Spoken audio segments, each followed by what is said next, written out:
Hello friends आपण मानकु मो YouTube channel रे स्वागत एवं आउ एक नुआ वीडियो रे मध्ये स्वागत। आज हम डिस्कस करिबा ओटीईटी एग्जाम रो पेडागोजी क्वेश्चन आंसर को। आपण माने जदि आगामी ओटीईटी एग्जाम पे प्रिपरेशन करछन्ते वीडियो को निश्चित देखंतु एवं चैनल रे प्रथम थर पई देखुतले सब्सक्राइब करी रखंतु।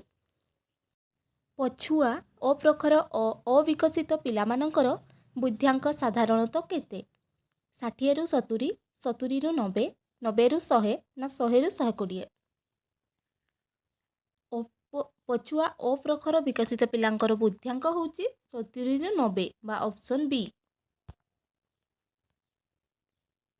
केउटी केंद्रीय पाठ्यक्रमर एक उपादान नुहे सांविधानिक कर्तव्यबोध विदेशर संस्कृति और परंपरा अध्ययन परिवेशर सुरक्षा वैज्ञानिक मनोभाव। यार आंसर हम विदेशर संस्कृति और परंपरा अध्ययन पाठ्यक्रमर एक उपादान नुहे। निम्नोक्त मध्यरु केउटी शिक्षण असमर्थ शिशुर वैशिष्ट्य अटे ठीक भाव संख्या को पढ़ी न पारिबा अलटा अक्षर बी को डी पी को क्यू लिखिबा अक्षर संयोग व्हाट को व्हाट को व्हाट लिखिबा उपरोक्त समस्त। यार आंसर हो ऑप्शन डी उपरोक्त समस्त असमर्थ शिशुर वैशिष्ट्य अटे। व्यक्तिगत दक्षता को सर्वदा समान और निर्भुल भावे मापी पारुथिबा परीक्षणर गुण को कौन कुहाଯାଏ? वैधता विश्वसनीयता वस्तुनिष्ठता लक्ष्य केंद्रिक। यार आंसर हम विश्वसनीयता बा रिलायबिलिटी। यार आंसर केउटी एक प्रक्षेपित शिक्षण सामग्री नुहे स्लाइड प्रोजेक्टर कलापटा ओभरहेड प्रोजेक्टर एपिडोस्कोप। यार आंसर हम कलापटा। कलापटा एक प्रक्षेपित शिक्षण सामग्री नुहे। अंतर्निहित स्थिरता किपरि मपा जाई पारिबो? घटनावली विवरणी पद्धति परीक्षण पुनः परीक्षण पद्धति अर्थकरण पद्धति बा कौनसीटी नुहे। यार आंसर हो अर्थकरण पद्धति अंतर्निहित स्थिरता मपा जाई पारिबो। कौनसी एक परीक्षणर विश्वस्तता निरूपण निमंते केउ पद्धति प्रयोज्य नुहे पुनः परीक्षण पद्धति समतुल फॉर्म पद्धति अर्थकरण पद्धति परीक्षण शर्त पद्धति। यार आंसर हम ऑप्शन डी परीक्षण शर्त पद्धति एक परीक्षणर विश्वस्तता निरूपण निमंते प्रयोज्य नुहे।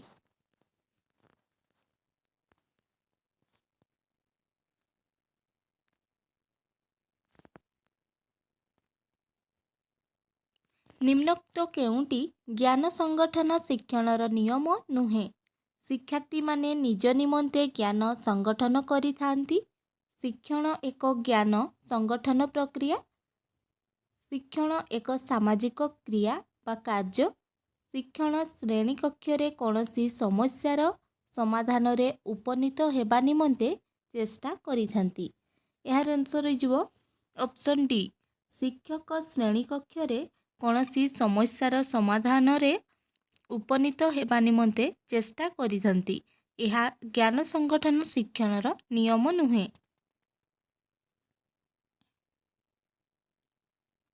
जीवकोश गुड़िकर बहु गुणित हेबा ही वृद्धि ए जहाँकि उच्चता और ओजन वृद्धि को बुझाई थाए मात्र विकास प्राणी मध्य समुदाय परिवर्तन को सूचाई थाए।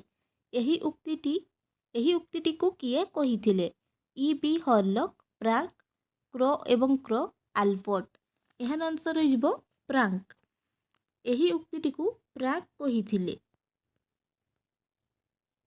डब्ल्यूके को मतरे नैतिक परिपक्वता साधारणतः निस्वार्थपरता और जुक्तिवादिता स्वायत्तता और विविधता दंड देवा और आदेश मानिबा सामाजिक और व्यक्ति केंद्रिक।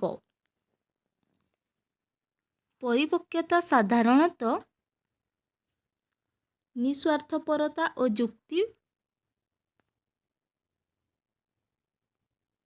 ଯୁକ୍ତିବାଦିତା। ଶିକ୍ଷାଦାନରୁ ଶିକ୍ଷଣକୁ ପ୍ରାଧାନ୍ୟ ଦେବା ପାଇଁ କେଉଁ ପଦକ୍ଷେପ ନିଆଯାଇପାରିବ? ପରୀକ୍ଷାର ଫଳାଫଳ ଉପରେ ଧ୍ୟାନ ଦେବା, ଶିଶୁକେନ୍ଦ୍ରିକ ଶିକ୍ଷା ବିଜ୍ଞାନକୁ ଗ୍ରହଣ କରିବା, ଘୋଷା ବିଦ୍ୟାକୁ ଉତ୍ସାହିତ କରିବା, ଶିକ୍ଷକ କେନ୍ଦ୍ରିକ ଶିକ୍ଷାକୁ ଗ୍ରହଣ କରିବା। ଏହାର ଆନ୍ସର ହେବ ଶିଶୁକେନ୍ଦ୍ରିକ ଶିକ୍ଷା ବିଜ୍ଞାନକୁ ଗ୍ରହଣ କରିବା। ଶିକ୍ଷଣକୁ ପ୍ରାଧାନ୍ୟ ଦେବା ପାଇଁ ପଦକ୍ଷେପ ନିଆଯିବ। ଲବ୍ଧାଙ୍କ ବଣ୍ଟନ ସାଧାରଣତଃ କିମ୍ବା ପାଖାପାଖି ସାଧାରଣ ହୋଇଥିବା ସମୟରେ କେଉଁ ପରିସଂଖ୍ୟାନମୂଳକ ପ୍ରଣାଳୀ ଉପଯୋଗୀ ଅଟେ? ମାନକ ବିଚ୍ୟୁତି, ସ୍ୱାଭାବିକ ସମ୍ଭାବ୍ୟ ବକ୍ର, ହାରାହାରି ବିଚ୍ୟୁତି, ମଧ୍ୟମା। ଏହାର ଆନ୍ସର ହୋଇଯିବ ସ୍ୱାଭାବିକ ସମ୍ଭାବ୍ୟ ବକ୍ର। କେଉଁଟି କୈଶୋର ଅବସ୍ଥାର ଏକ ସାମାଜିକ ପରିବର୍ତ୍ତନ ଅନ୍ତର୍ଭୁକ୍ତ? ଭୟ ଓ ଲାଜ, ବୟସ୍କମାନଙ୍କ ପରି ବ୍ୟବହାର, ଚଞ୍ଚଳତା, କଳ୍ପନା କରିବା। ଏହାର ଆନ୍ସର ହେବ ଅପସନ୍ ବି, ବୟସ୍କମାନଙ୍କ ପରି ବ୍ୟବହାର କରିବା କୈଶୋର ଅବସ୍ଥାର ଏକ ସାମାଜିକ ପରିବର୍ତ୍ତନ। ଜନ୍ମରୁ କୈଶୋର ଅବସ୍ଥା ମଧ୍ୟରେ ବୌଦ୍ଧିକ ବିକାଶ ଓ ପ୍ରକୃତ ବୟସକୁ ନେଇ ଅଙ୍କିତ ଲେଖଚିତ୍ରର ଆକାର କିପରି ହେବ? ଯେ ଆକୃତିର, ଏସ୍ ଆକୃତିର, ବଙ୍କା ଟଙ୍କା, ଅତିପର ବଳୟ ଆକୃତିର। ଏହାର ଆନ୍ସର ହୋଇଯିବ ଏସ୍ ଆକୃତିର ବା ଅପସନ୍ ବି। କେଉଁ ବୟସରେ ଶିଶୁ ନିଜର ସହପାଠୀ ଦଳରେ ଏକ ସକ୍ରିୟ ସଦସ୍ୟ ହେବା ଆରମ୍ଭ କରେ ଓ ଅଭିଭାବକଙ୍କ ଠାରୁ ସ୍ୱାଧୀନ ହେବାକୁ ଚେଷ୍ଟା କରିଥାଏ? 4ରୁ 5 ବର୍ଷ, 5ରୁ 8 ବର୍ଷ, 11ରୁ 12 ବର୍ଷ, 15ରୁ 16 ବର୍ଷ ବୟସରେ। ଏହାର ଆନ୍ସର ହେବ 11ରୁ 12 ବର୍ଷ ବୟସରେ ଶିଶୁଟି ତାର ନିଜର ସ୍ୱାଧୀନତାରେ ରହିବା ପାଇଁ ଚେଷ୍ଟା କରେ ବା ସହପାଠୀ ଦଳରେ ସକ୍ରିୟ ସଦସ୍ୟ ହେବା ପାଇଁ ଆରମ୍ଭ କରେ।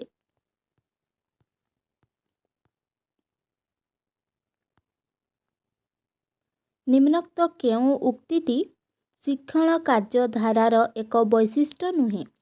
ଶିକ୍ଷାନୁଷ୍ଠାନ କେବଳ ଏକମାତ୍ର ସ୍ଥାନ ଯେଉଁଠାରେ ଶିକ୍ଷଣ ହୋଇଥାଏ। ଶିକ୍ଷଣ ଏକ ସମ୍ଭାବ୍ୟକ ପ୍ରକ୍ରିୟା। ଶିକ୍ଷଣ ଲକ୍ଷ୍ୟ ଅଭିମୁଖୀ ଅଟେ। ଅଣଶିକ୍ଷଣ ମଧ୍ୟ ଏକ ଶିକ୍ଷଣ ପ୍ରକ୍ରିୟା। ଏହାର ଉତ୍ତର ଶିକ୍ଷାନୁଷ୍ଠାନ କେବଳ ଏକମାତ୍ର ସ୍ଥାନ ଯେଉଁଠାରେ ଶିକ୍ଷଣ ହୋଇଥାଏ। ଏହା ବୈଶିଷ୍ଟ୍ୟଟି ଠିକ୍ ନୁହେଁ। ଏଠାରେ କହିଛି ଠିକ୍ ନୁହେଁ କେଉଁଟି ତାହାକୁ ବାଛିବା ପାଇଁ, ତେଣୁକରି ଏହାର ଆନ୍ସର ଅପସନ୍ ଏ ହୋଇଯିବ।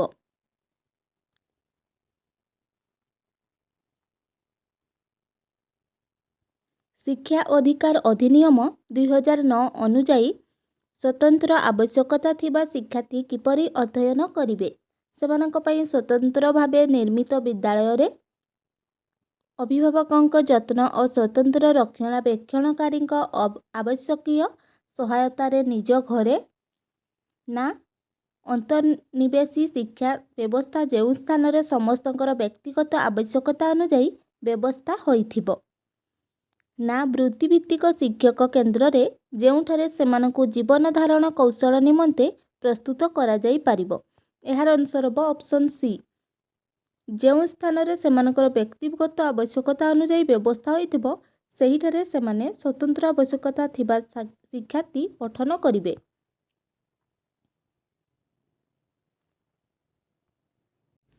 ଏକ ପ୍ରଗତିଶୀଳ ବିଦ୍ୟାଳୟ ପାଠ୍ୟକ୍ରମର ଯୋଜନା ଏପରି ଉପାୟରେ ହେବା ଉଚିତ ଯେପରି ପୁଅ ଓ ଝିଅମାନଙ୍କ ପାଇଁ ଭିନ୍ନ ପ୍ରକାରର ପାଠ୍ୟକ୍ରମ, ବୁଦ୍ଧିମାନ ପିଲାମାନେ ସାଧାରଣ ପିଲାଙ୍କ ସହ ମିଶିବା ପାଇଁ ଅନୁମତି ପାଉନଥିବେ, ଶୈଶବରୁ ନିଜ ପସନ୍ଦ ଅନୁଯାୟୀ ବିଷୟ ବାଛିବାର ସ୍ୱାଧୀନତା ଥିବା ଆବଶ୍ୟକ, ପାଠ୍ୟକ୍ରମଟି ନମନୀୟ ଓ ଉନ୍ନତ ସହଶିକ୍ଷକ କାର୍ଯ୍ୟକ୍ରମକୁ ନେଇ ହୋଇଥିବ।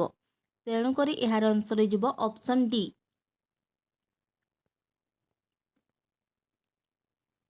କୈଶୋର ଅବସ୍ଥାରେ ଗୋଟିଏ ପିଲାର ମୁଣ୍ଡର ଆକାର ପ୍ରାୟ ଡ୍ୟାସ୍ ଶରୀରର 1/4 ଅଂଶ, ଶରୀରର 1/8 ଅଂଶ, ଶରୀରର 1/5 ଅଂଶ, ଶରୀରର 1/6 ଅଂଶ। ଏହାର ଆନ୍ସର ହୋଇଯିବ ଅପସନ୍ ବି ଶରୀରର 1/8 ଅଂଶ। ଏ ପ୍ରଶ୍ନଟି 2-3 ଥର ଆସିଛି OTET ଏକ୍ଜାମରେ, ତେଣୁକରି ଏହାକୁ ଆପଣମାନେ ଭଲ ଭାବରେ ମନେ ରଖିବେ। ନିମ୍ନୋକ୍ତ କେଉଁ ନିର୍ଦ୍ଧାରଣ ମାପକ ଜଣେ ନିର୍ଦ୍ଧାରକ ବା ପର୍ଯ୍ୟବେକ୍ଷକଙ୍କୁ ଗୋଟିଏ ନିର୍ଦ୍ଦିଷ୍ଟ ନମ୍ବରର ଅନୁକ୍ରମକୁ ଯୋଗାଇ ଦିଆଯାଇଥାଏ ଓ ପର୍ଯ୍ୟବେକ୍ଷକ ଗୋଟିଏ ଉପଯୁକ୍ତ ନମ୍ବର ଗ୍ରହଣ କରିଥାନ୍ତି? ମାନକ ମାପନୀ ବା ମାପକ, କ୍ରମସଞ୍ଚିତ ବିନ୍ଦୁ ଦ୍ୱାରା ନିର୍ଦ୍ଧାରଣ, ଉଲ୍ଲେଖନୀୟ ନିର୍ଦ୍ଧାରଣ ମାପକ, ସାଂଖ୍ୟିକ ନିର୍ଦ୍ଧାରଣ ମାପକ। ଏହାର ଆନ୍ସର ହୋଇଯିବ ଅପସନ୍ ଡି ସାଂଖ୍ୟିକ ନିର୍ଦ୍ଧାରଣ ମାପକ।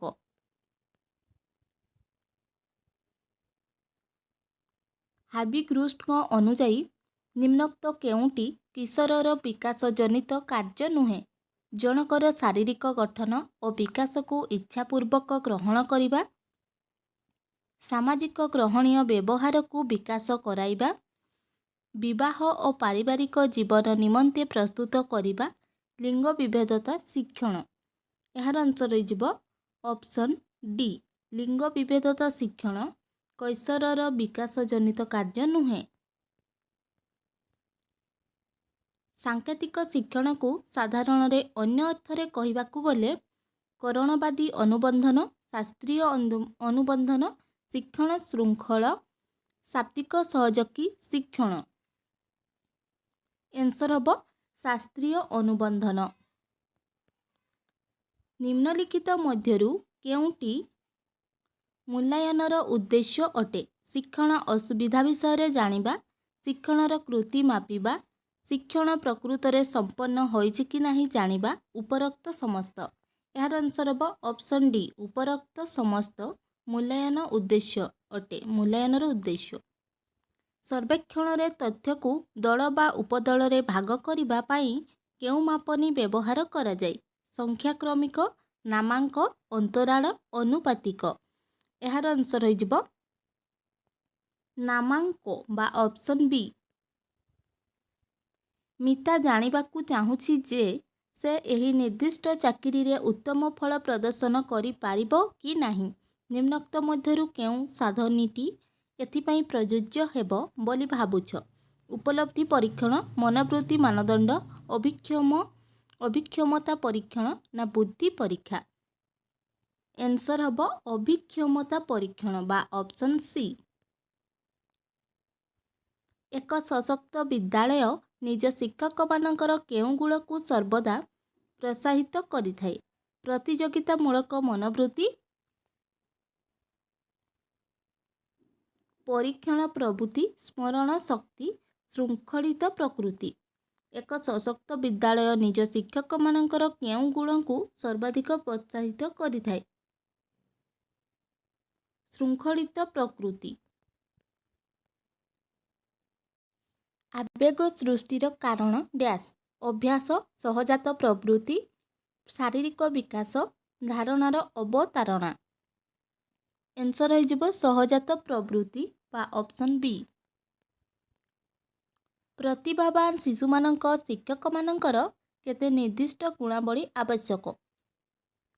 ସେଗୁଡ଼ିକ ମଧ୍ୟରୁ ଜ୍ଞାନ ସନ୍ଦିଷ୍ଣୁ ହେବା ଦରକାର, ସେମାନଙ୍କର ବିବିଧ ଆଗ୍ରହ ନଥାଏ, ଅସାଧାରଣ ଓ ବିଭିନ୍ନ ପ୍ରକାରର ପ୍ରଶ୍ନାବଳୀଗୁଡ଼ିକୁ ଗ୍ରହଣ କରିବା ନିମନ୍ତେ ଅନିଚ୍ଛୁକ, ସୁଶୃଙ୍ଖଳ ନୁହନ୍ତି। ଏହାର ଆନ୍ସର ହୋଇଯିବ ଜ୍ଞାନ ସନ୍ଦିଷ୍ଣୁ ହେବା ଆବଶ୍ୟକ।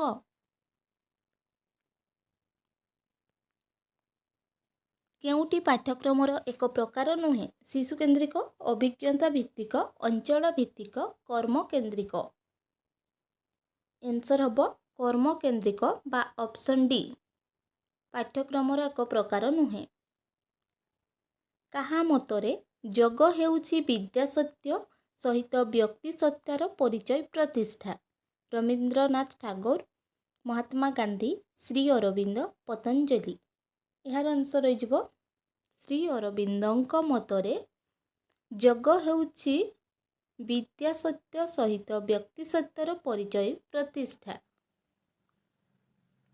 आशा करछि भिडियोटी आपको भल लगी जदि लाइक करेंगे और चैनल प्रथम थर पर देखते सब्सक्राइब कर रखिए। Thank you. एवं जहाँ मनरे डाउट थाए कमेंट माध्यम आपण मैंने कमेंट करेंगे।